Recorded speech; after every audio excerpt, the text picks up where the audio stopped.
जब से मैं स्कूल जाता था, तब से लेकर आज तक कोई भेदभाव नहीं। हिंदू मुसलमान के बीच में फर्क नहीं है, कश्मीरी गुजर के बीच में फर्क नहीं है, सब मेरे लिए बराबर है। और पूरे हिंदुस्तान में ये हमेशा मैं प्रचार करता रहा, अल्लाह ने हिंदू को भी पैदा किया है, मुसलमान को भी पैदा किया, दूसरी पार्टियों के राजपूत ब्राह्मण को भी, जो 2009 के बाद आज तक दिखे नहीं, पहली दफा आ रहे हैं, क्योंकि आज वोट लेना है। और उनकी जो हमदर्दी करने वाले हैं, एनसी वाले, उनका चुनाव वैली में इतना कंट्रीब्यूशन नहीं है, जीरो के बराबर। बीजेपी का भी कोई कंट्रीब्यूशन नहीं है, ना बीजेपी ने चुनाव वैली के लिए कुछ किया, ना नेशनल कॉन्फ्रेंस ने कुछ किया। बीजेपी 10 साल से हुकूमत कर रही है, नेशनल कॉन्फ्रेंस 75 साल से हुकूमत कर रही है। लेकिन एक चीज दिखाइए, ये सड़क जो है ये महाराजा ने बनाई, जम्मू से भद्रवा किश्तवाड़, महाराजा की बनी। कॉलेज डोडा दिया था, भद्रवा दिया था, उस वक्त के गवर्नर ने उसको बताया था कि ये नक्शा बनाओ, कहां कॉलेज बनाना है, कहां डिस्ट्रिक्ट बनाना है। उसके बाद आज तक अगर देखोगे कुछ नहीं। हमको सिर्फ मुझे 2.5 साल मिले, न सिर्फ चुनाव वैली में बल्कि पूरी रियासत। मैं आज फख्र से कह सकता हूं कि जिस कॉन्स्टिट्यूंसी से 3 चीफ मिनिस्टर पैदा हुए, गांधरबल, उसका डिस्ट्रिक्ट हेडक्वार्टर भी मैंने बनाया,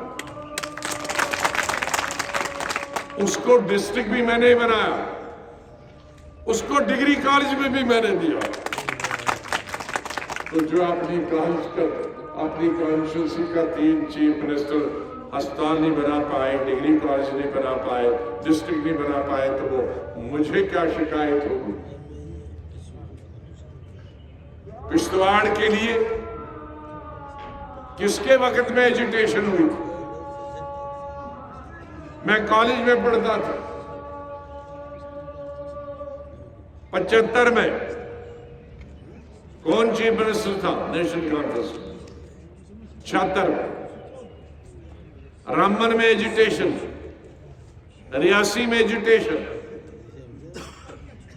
किश्तवाड़ में 2 लोग मारे गए थे, 4 लोग मारे गए,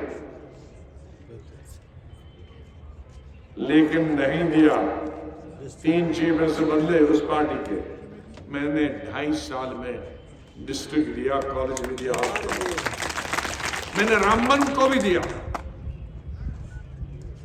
और बीजेपी वालों से भी कहता, तुमने भी कुछ नहीं किया।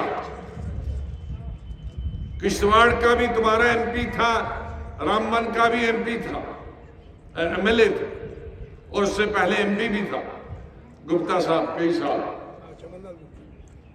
नहीं दिए। रियासी के एक बहुत बड़े मशहूर एमपी, जो स्टेट के बहुत बड़े लीडर रहे, ऋषि कुमार कौशल ने 76-77 में लीडर था अपनी पार्टी का। उसने कहा कि मरने तक मैं दाढ़ी रखूंगा, सर के बाल रखूंगा, जब तक रियासी में डिस्ट्रिक्ट नहीं बना। बीजेपी का लीडर, बीजेपी छोड़ी नहीं। लेकिन जब मैं चीफ मिनिस्टर रियासी को मैंने डिस्ट्रिक्ट दिया और मैं उसका पत्थर रखने के लिए डिस्ट्रिक्ट दिया, तो ऋषि कुमार कौशल, जिनको मैं कॉलेज के जमाने में देखा था, उनकी तरफ से मैसेज आया कि आज साहब को कहूं कि मैं आपकी पब्लिक मीटिंग अटेंड करने आया हूं।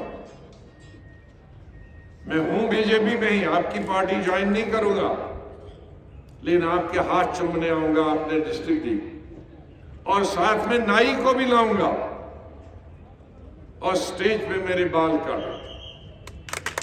तो रियासी में तकरीबन 1 लाख के करीब लोग थे, नया जिला दिया था, उस बिल्डिंग का संग बुनियाद रखना था, और ऋषि कुमार कौशल इतने यहां तक दाढ़ी, यहां तक सर के बाल मैंने तकरीबन 40 साल के बाद देखा, 45 साल।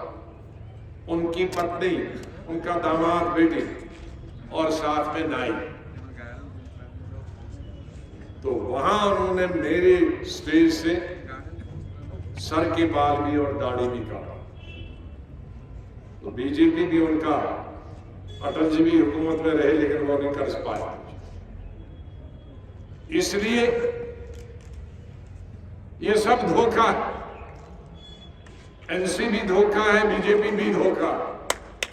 हकीकत मेरी पार्टी है, हकीकत मैं हूं, हकीकत ये हमारे साथी यहाँ लाइन में बैठे हैं, ये हकीकत।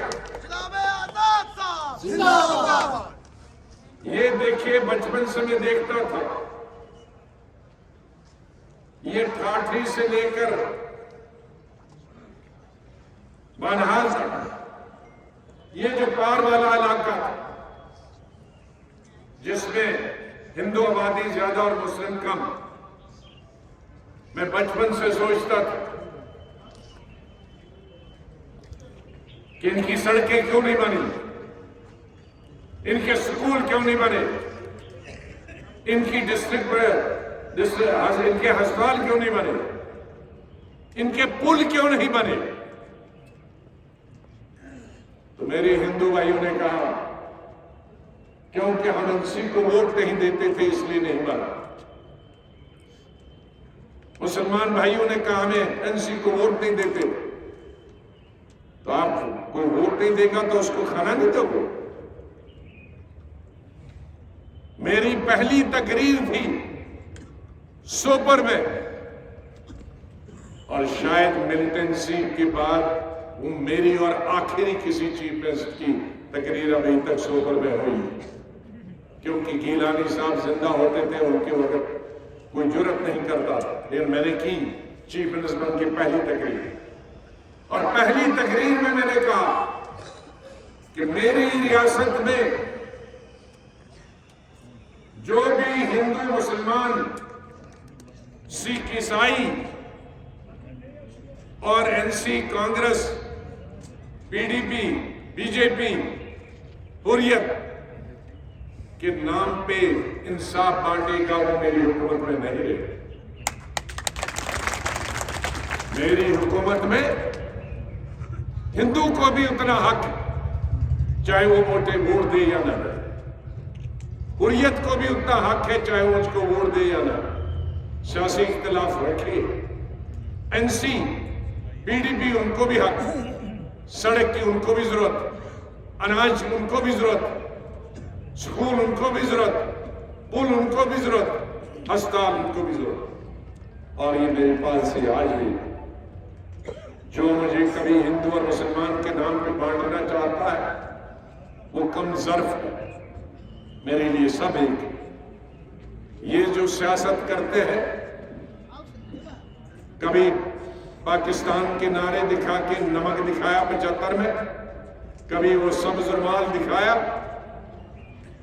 कभी दिखाया कि अभी पार चलो। 2 लाख लोग मरवाए उन्होंने सिर्फ गलत नारों पर, लोगों को बहकाते। अगर आज हम बीजेपी की इस तरह से मुखालफत करते हैं कि वो धर्म पे वोट लागते हैं, तो एनसी क्या करता है? वो भी 75 साल से गुमराह किया लोगों को, हमारे नौजवान बच्चे मरवाए क्योंकि उनको गलत रास्ता बताया वोट लेने के लिए। क्या कोई चीफ मिनिस्टर उनमें से है जिन्होंने पार का नारा लगा के चीफ मिनिस्टर होकर पार की कभी बात भी की? बताइए, कभी की? फिर भूल जाते हैं। फिर दिल्ली वालों के पांव पकड़ते हो, तुम नाराज नहीं होना, वो इलेक्शन में हमसे गलती हुई, फिर दूसरा इलेक्शन आया फिर वही गलती करे।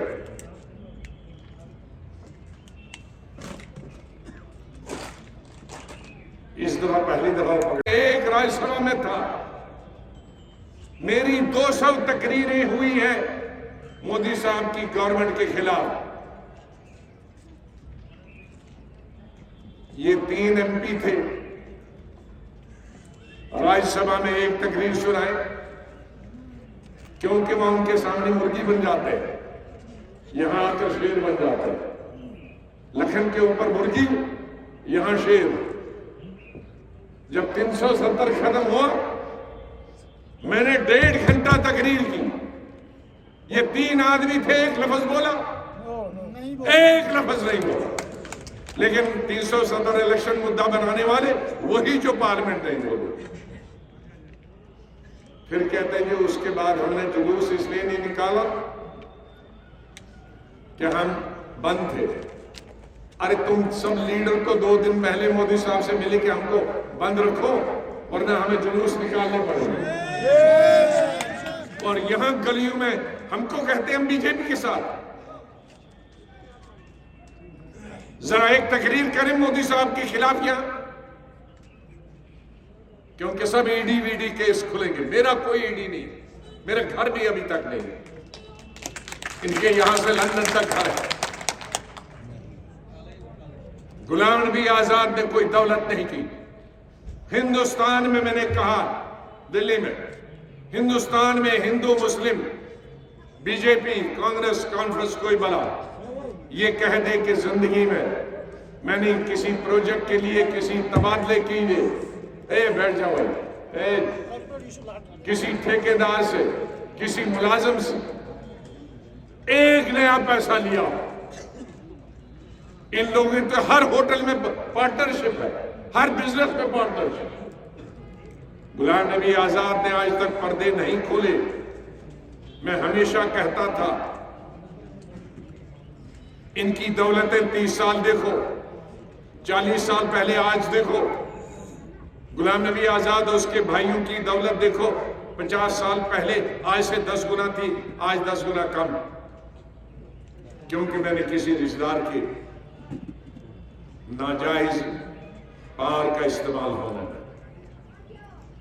हिंदुस्तान की सियासत में, दुनिया की सियासत में गुलाम नबी आजाद पहला आदमी हिंदुस्तान जिसने सब सेक्रेटरियों को, सब डीसीज को, सब एसपीज को लिखा कि मेरा भाई, मेरा बाप, मेरी बीवी, मेरा बेटा अगर कोई सिफारिश करेगा तो उसको सिफारिश करेगा। ये तमाम चीफ मिनिस्टर तो पहले सब अफसरों की ड्यूटी लगाए, ये ठेका मेरे भाई को देना है, मेरे साले को देना, और हमें ईमानदारी दिखा। मेरे भाइयों चिराग वैली की